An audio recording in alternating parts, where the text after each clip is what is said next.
Good morning dear all. चलिए आप लोग आज ग्रामर का लास्ट लेसन समझ लीजिए, बहुत इंपॉर्टेंट चैप्टर है। आप लोगों के एग्जाम में डेफिनेटली आता ही है यूज ऑफ अ, एंड और द, यानी कि अ, एंड और द ये हमारे आर्टिकल्स होते हैं और ये फिल इन द ब्लैंक्स में या मल्टीपल चॉइस क्वेश्चंस में डेफिनेटली आते ही हैं। तो आपको ये ध्यान से समझना है कि इसमें क्या करना पड़ेगा। जैसे ये वाला ये grammar science from first year up to last आप लोगों के प्लेसमेंट हो, चाहे आपका कोई इंटरव्यू हो, उसमें जब भी आप लोगों को बायोडाटा बनाना हो, रिज्यूमे तैयार करना हो या आपको कोई प्रेजेंटेशन पेश करना हो, हर जगह पे ये चीजें काम आती है। तो ये बेसिक चीजें हैं, ये आप बहुत अच्छे से पढ़ लीजिए, समझ लीजिए। देखिए आर्टिकल जो होता है, आर्टिकल 2 टाइप्स का आर्टिकल होता है। One definite article, second one is indefinite article. अब डेफिनाइट आर्टिकल की बात करेंगे तो डेफिनाइट आर्टिकल सिर्फ द जो एक वर्ड होता है वो डेफिनाइट आर्टिकल कहलाता है। इनडेफिनाइट आर्टिकल अ और एन, ए और एन जो है वो इनडेफिनाइट आर्टिकल कहलाता है। अब हम इसको एग्जांपल से देखेंगे कि द कहां लगेगा, ए कहां लगेगा और एन कहां लगेगा, किस टाइप के सेंटेंस के लिए ये चीजें लगाई जाती है। तो अब आप हम देखेंगे कि डेफिनाइट आर्टिकल जो द होता है उसका जो मेन रूल होता है, it is used before the name. कोई भी नाम हो, कोई भी रिवर का नाम हो, कोई हिल्स का नाम हो या फिर कोई कॉमन नाउन होता है, उसमें द लगाया जाता है।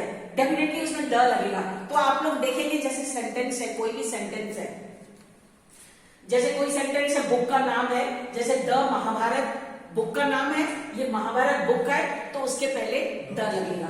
उसके बाद रामायण बुक का नाम है तो द लगेगा। अरेबियन सी का नाम है तो उसमें द लगेगा। आप सेंटेंस ध्यान से देखना कि कौन सा क्या चीज है, तो वहां पर द लगेगा। जैसे इंजीनियर एक कॉमन नाउन है, सब सारे लोग इंजीनियर है तो उसके आगे द लगेगा। द इंजीनियर है तो उसके आगे द लगेगा। अब कॉमन नाउन में जैसे मून है, मून, सन, ये सब कॉमन नाउन है, सभी सारी चीजें, उसमें कोई नाम नहीं है तो उसमें द लगेगा। तो वो देख लेना, द मून है, द सन है या द इंजीनियर है, कोई पर्सन का नाम है या यूनिक कॉमन नाउन है तो उसके आगे बुक्स का नाम है, रिवर का नाम है तो उसमें हमेशा द लगता है। फिल इन द ब्लैंक्स में आप सेंटेंस पढ़ लेना तो आपको समझ में आ जाएगी बात। अब जैसे इनडेफिनाइट आर्टिकल को हम देखेंगे तो इनडेफिनाइट आर्टिकल कहां यूज होता है, जब कंसोनेंट साउंड होता है जी। जब कंसोनेंट साउंड होता है तो उस कंसोनेंट साउंड जब नाउन कंसोनेंट नाउन होगा, जैसे इनडेफिनाइट जो आर्टिकल होते हैं और ए और एन इनडेफिनाइट आर्टिकल कहलाते हैं। अब ए कहां यूज होगा, एन कहां यूज होगा, वो मैं बता रही हूं। अब जैसे पहले ए समझ लो, ए कहां पे यूज होता है, जब हमारे कंसोनेंट होते हैं, जैसे 5 वॉवेल्स को छोड़ दो तो जितने लेटर्स होते हैं वो कंसोनेंट साउंड कहलाते हैं, है ना। तो कंसोनेंट साउंड वाले जो वर्ड होते हैं उसके आगे अ लगता है, ठीक है ना। जब कोई कंसोनेंट साउंड वाला यानी 5 वॉवेल्स को अगर छोड़ देंगे तो उसका जो भी उसके पहले आएगा वो वहां पर ए लगेगा। 5 वॉवेल्स हमारे क्या होते हैं, ए ई आई ओ you, A E I O you, ये हमारे 5 वॉवेल्स होते हैं। इन वॉवेल्स के पहले, इस वॉवेल्स के पहले एन लगाया जाता है, लेकिन जो बाकी इन 5 को छोड़ दो तो बाकी चीजें कंसोनेंट हो जाएंगी, तो वो कंसोनेंट से पहले ए लगेगा, उससे पहले ए लगेगा। यानी कि अब जैसे अ गर्ल है तो जी जो है कंसोनेंट है तो अ गर्ल लग गया। अब मैंगो है तो एम है तो अ लग गया, कोई वॉवेल नहीं है।